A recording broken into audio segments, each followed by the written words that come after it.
सर्वांना जय भीम. आणि माझी आई खूप दवाखान्यात होते ना ऍडमिट, तर त्यांना चेकअप करायला नेलेलं दवाखान्यात.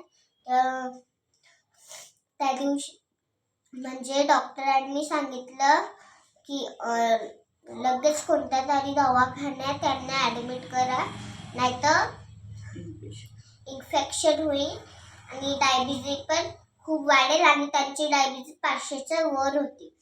आणि मग आईला दवाखान्यात ऍडमिट केलं आणि ते रडत सुद्धा होते आणि ते घाबरलेले पण खूप, कारण की ऑपरेशन होणार आहे म्हणून ते घाबरले.